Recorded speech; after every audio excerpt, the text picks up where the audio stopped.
अच्छा, अब हम कुछ और न्यूक्लियर रिएक्शंस देखते हैं।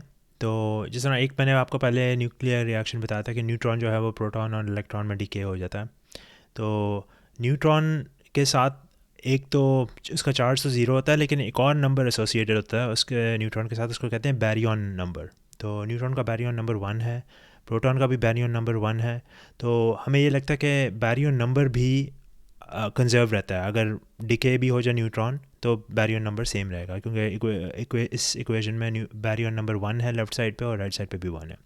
तो अगली इक्वेशन हम देखते हैं, उसमें भी अगर दो प्रोटॉन जो हैं वो ये बाकी सारी चीज़ें बनाते हैं, एक के प्लस बनाते हैं, एक प्रोटॉन बनाते हैं और एक लैम्डा बनाते हैं। तो ये इसमें जो बैरियन नंबर है प्रोटॉन का 1 है, तो 1+1=2। लेफ़्ट साइड पे बैरियन नंबर 2 है, राइट साइड पे क्योंकि एक प्रोटॉन है तो बैरियन नंबर यहाँ पे 1 नज़र आता है, लेकिन हमें ये नहीं पता कि ये जो लैम्डा है इसका बैरियन नंबर क्या है।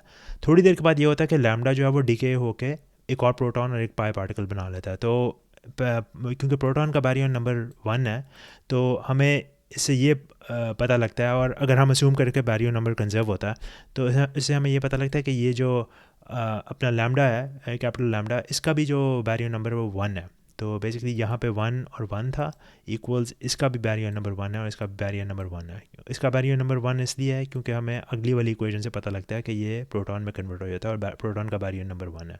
तो चार्ज की तरह की हमने एक और चीज़ बना ली और इसको कहते हैं बैरियर नंबर। तो जिस तरह हमने चार्ज के लिए रूल बनाया था कि चार्ज हमेशा कंजर्व होता है, तो इस तरह हम एक और रूल बना सकते हैं, उसको कहते हैं बैरियन नंबर। और बैरियन नंबर के लिए भी हमने फार्मूला इस तरह का बनाया हुआ है कि baryon number equals number of protons plus number of neutrons plus number of lambdas minus number of anti protons minus number of anti neutrons and so on. तो बेसिकली हम लोगों ने, जिस तरह मैंने आपको बताया था, कॉन्जर्वेशन लॉ होता है ये है कि एक सेट ऑफ़ रूल्स हम बना देते हैं और उन सेट ऑफ़ रूल्स को अगर आप फॉलो करें, आप एक नंबर कैलकुलेट करो तो वो नंबर चेंज नहीं होता विद टाइम। अगर आप कोई भी एक्सपेरिमेंट करो तो बैरियन नंबर लगता है कि कंजर्व होता है।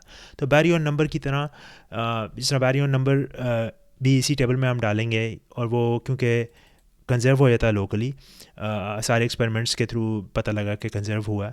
और बट यूनिट्स में भी आता है, उसके भी यूनिट्स हैं 1 2 3 4 इंटीजर यूनिट्स हैं, वो मतलब 1.5 या 1.25 इस टाइप का नंबर नहीं है, वो एक इंटीजर यूनिट है, तो उसमें भी वो ट्रू है।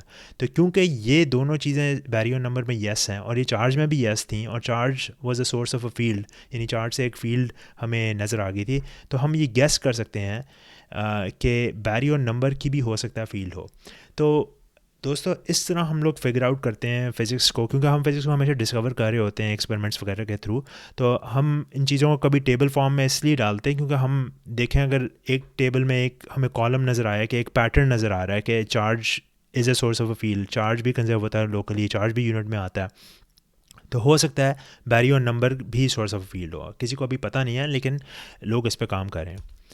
तो मैंने आपको जिस तरह बताया कि टेबल्स हम लोग इसलिए बनाते हैं क्योंकि हम टेबल की फॉर्म में जब चीज़ों को रखते हैं तो हम नए लॉज बना सकते हैं। इसी तरह जिस तरह आई थिंक डिमिट्री मेंडलीव था जिसने पीरियोडिक टेबल बनाया था, और पीरियोडिक टेबल में हमने एलिमेंट्स को टेबल की फॉर्म में रखा था, पर हमें नज़र आया था कि कॉलम्स जो हैं टेबल के, उनमें एक स्पेसिफिक पैटर्न है कि क्योंकि फॉर एग्जांपल जो भी नोबल गैसेस वाला कॉलम है पीरियोडिक टेबल में वो सारी इनर्ट होती हैं।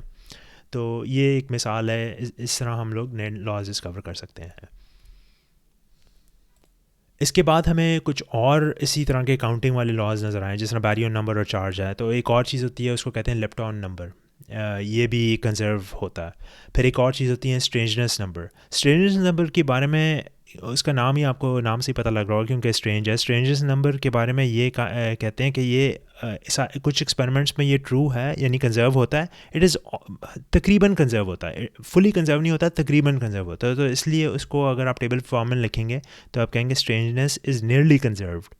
यानी कुछ एक्सपेरिमेंट्स, फायरमैन कहता है कि कुछ एक्सपेरिमेंट्स इजी होते हैं और कुछ एक्सपेरिमेंट्स डिफ़िकल्ट होते हैं। इजी एक्सपेरिमेंट्स वो होते हैं कि जो अगर आप लैब में रखो तो वो उनका रेट जो है, रिएक्शन रेट, वो काफ़ी तेज़ होता है। और कुछ रिएक्शंस होते हैं जो कि ईजी नहीं होते, जिनको थोड़ी उनका रेट जो है रिएक्शन का वो बड़ा स्लो होता है।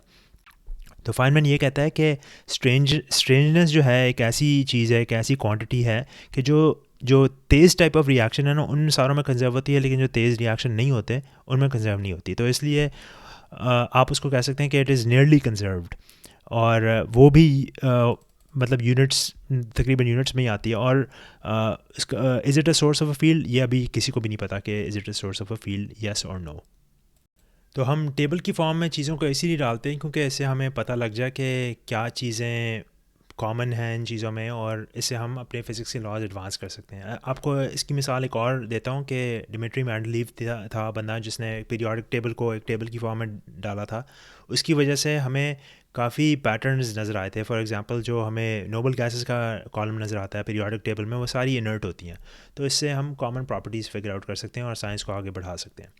तो इन चीज़ों से आपको लगेगा कि हो सकता है दुनिया की सारी चीज़ कंजर्व होती है, लेकिन फाइनमैन कहता है कि ये बात दुरुस्त नहीं है, कुछ चीज़ें कंजर्व नहीं होती हैं। फॉर एग्जांपल वो एक इसकी मिसाल के तौर पे ये कहता है कि नंबर ऑफ़ एटम्स, मैं एक्चुअली कहूँगा number of types of atoms, यानी कि आप पूरी यूनिवर्स में, कायनात में हाइड्रोजन एटम्स की मिकदार काउंट करें तो वो आपको लगेगा कि वो सेम है, लेकिन असल में वो सेम नहीं है। क्योंकि जब न्यूक्लियर रिएक्शन होता है, फॉर एग्जांपल अगर सूरज के अंदर न्यूक्लियर रिएक्शन होता है, वो 2 हाइड्रोजन कंबाइन होते हैं और एक हीलियम निकलता है वहाँ से। तो अगर टोटल मिकदार आप देखें नंबर ऑफ़ हाइड्रोजन एटम्स की कायनात में, वो चेंज हो रही है, यानी कुछ हाइड्रोजन जो है वो हीलियम में कन्वर्ट हो जा रहे हैं। तो ये एक एग्जांपल है, एक मिसाल है एक ऐसी चीज़ की जो कंजर्व नहीं होती। और इसी तरह आप यूरेनियम को देखें या कोई और हैवी एलिमेंट को देखें, वो भी कभी कभार उसका एटम टूट जाता है और 2 अलग एटम्स में कन्वर्ट हो जाता है। एक और इसी एग्जांपल ये मैथ्स जो है वो कंजर्व नहीं होता, क्योंकि आपको पता है आइंस्टाइन की इक्वेशन आपने पढ़ी हुई होगी, E=mc²। तो हो सकता है मैथ्स कन्वर्ट हो जाए एनर्जी के अंदर। तो ये मैथ्स और एनर्जी का जो रिलेशनशिप है, इसकी वजह से हम कह सकते हैं मैथ्स एनर्जी में कन्वर्ट हो जाता है और एनर्जी कभी कभार मैथ्स में वापस कन्वर्ट हो जाती है। अब हम कॉन्सेप्ट दूसरे कॉन्सेप्ट पे जाएंगे जो कि है कंजर्वेशन ऑफ एनर्जी। तो एनर्जी एक ऐसी चीज़ है जो कि थोड़ी डिफ़िकल्ट टू अंडरस्टैंड है, आप थोड़ी मुश्किल होगी, लेकिन आप मेरे साथ चलें, मैं आपको एक्सप्लेन करने की कोशिश करता हूँ कि एनर्जी क्या चीज़ है और कंजर्वेशन ऑफ एनर्जी क्या चीज़ है। एनर्जी बेसिकली एक नंबर है, एक मैथमेटिकल एंटिटी है जो कि चेंज नहीं होती टाइम के साथ। तो अगर हम कैलकुलेट करें आज अभी उसको और किसी एक कुछ रूल्स के तहत, और 10 मिनट के बाद हम देखें तो दोबारा वही वाले रूल्स लगाएं, तो हमें लगेगा कि वो चेंज नहीं होती। तो फाइनमैन उसकी मिसाल इस तरह देखता है कि लेट से एक छोटा बच्चा है, थोड़ा शरारती बच्चा है, और वो उसको आपने कमरे में छोड़ा हुआ है, और उसके पास कोई ब्लॉक्स हैं इस तरह के, और ब्लॉक्स ऐसे हैं कि इनडिस्ट्रक्टेबल ब्लॉक्स, यानी ब्लॉक्स कभी टूट फूट नहीं सकते। ब्लॉक मतलब सॉलिड किस्म के ब्लॉक हैं, वो कहीं जा नहीं सकते, कहीं टूट फूट नहीं सकते। तो नंबर ऑफ़ ब्लॉक्स जो हैं लेट्स से 10 हैं, 10 ब्लॉक्स हैं उस बच्चे के पास, और उसकी ये माँ है, वो आती है और वो उसको 10 ब्लॉक्स दे के चली गई है। तो वो जब वापस जाके वापस आती है अपार्टमेंट में, तो वो देखती है कि ब्लॉक 10 की जगह 9 है। तो अब वो देखती है कि 9 क्यों है। तो फिर पता लगता है कि जो बच्चा था, शरारती बच्चा, उसने एक ब्लॉक को बाहर फेंक दिया खिड़की से बाहर, और वो नीचे गिर गया। तो पहली बात तो फाइनमैन कहता है कि ये हमें अप्रिशिएट करनी चाहिए कि जो भी हम चीज़ को एनालाइज करें, हम मेक श्योर करें कि हम पूरे सिस्टम को देखें। हम ये ना देखें कि ये सिस्टम इस तरह है, और हो सकता है वो जो चीज़ है, जो एनर्जी है, वो उससे बाहर चली गई हो, उस अपने दायरे से बाहर चली गई हो। तो हमें जब एनालाइज करनी है चीज़ें, तो हमें पूरी मतलब ब्रॉड विजन के साथ देखनी है, और हमने मेक श्योर करना है कि जो हमारा सिस्टम है वो चेंज नहीं हो रहा। तो अ, हो सकता है कि ब्लॉक बाहर फेंक दें। जिस तरह अगर हम देखें, अर्थ को पूरा देखें और अर्थ की एनर्जी कैलकुलेट करें, हो सकता है उसमें से कोई स्पेसशिप बाहर चले जाए, तो हम अगर दोबारा से कैलकुलेट करेंगे एनर्जी अर्थ की, तो वो हो सकता है थोड़ी सी कम हो, क्योंकि हमने उस स्पेसशिप को भूल गए हैं जो कि बाहर चली गई है। तो पहली बात ये है कि जो बाहर जाने वाली चीज़ें हैं उसको हमने अकाउंट करना है, उसकी हमने कैलकुलेशन करनी है। दूसरा ये हो सकता है कि लेट से माँ जाती है थोड़ी देर के लिए और वापस आती है, तो वो देखती है कि जो बच्चा है उसके जो ब्लॉक्स हैं वो 8 हैं। तो 2 ब्लॉक्स अब पता नहीं कहाँ गए, वो अब देख रही है। तो उसको ये नोटिस होता है कि जो ब्लॉक्स हैं वो बच्चे ने किसी और चीज़ के अंदर डाल दिए हैं। तो हम ये किस तरह फिगर आउट करें कि वो दूसरी वाली चीज़ के अंदर है। वो इस तरह के, माँ भी बड़ी क्लेवर है, वो ये करती है कि लेट से उसने के छुपा दिए ब्लॉक किसी और बड़े बॉक्स के अंदर। तो वो बॉक्स को वेइंग मशीन में डालती है, खाली बॉक्स को, और फिर बॉक्स जिसके अंदर ब्लॉक पड़ा हुआ उसको वेइंग मशीन में डालती है, तो उसको एक वेट का डिफरेंस नज़र आएगा। तो उस डिफरेंस से वो अंदाज़ा लगा लेती है कि ब्लॉक जो है वो असल में उस मशीन के अंदर चला गया, या बॉक्स के अंदर ब्लॉक जो है वो बॉक्स के अंदर चला गया। फिर वो दोबारा जाती है, वापस आती है, तो उसको फिर थोड़े से कम ब्लॉक्स नज़र आते हैं। तो फिर वो देखती है कि यार ये तो हो सकता है उसने ब्लॉक जो है वो जो किचन का गंदा कुछ पानी था उसके अंदर बच्चे ने ब्लॉक डाल दिया अंदर, और पानी का जो लेवल है वो थोड़ा सा राइज़ हो गया। तो बार बार बच्चा जो है ना ब्लॉक कहीं ना कहीं छुपा देता है, और बार बार उसकी जो अम्मी वापस आती हैं उसको ज़्यादा से ज़्यादा टर्म्स ऐड करनी पड़ रही हैं अपनी कैलकुलेशन में, जस्ट टू मेक श्योर कि ब्लॉक्स जो हैं वो पूरे हैं, मतलब 10 के 10 जो उसने पहले छोड़े थे अभी भी 10 ही हैं। तो अब होता ये है कि माँ के पास एंड में एक इक्वेशन आ जाती है कि जो ब्लॉक्स उसने बच्चों को दिए थे वो 10 थे, वो लेफ़्ट साइड पे है।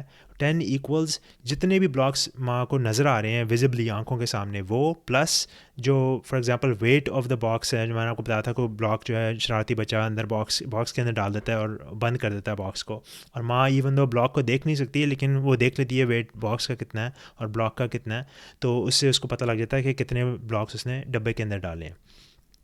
तो इस तरह ये इक्वेशन लिख देती है।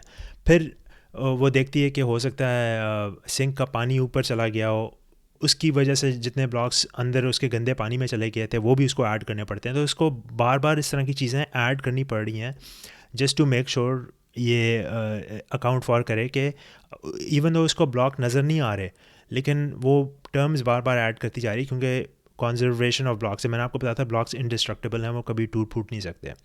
तो अब मैं आपको बताता हूँ कि इस एनालॉजी और एनर्जी के अंदर क्या फ़र्क है और क्या सिमिलैरिटी है।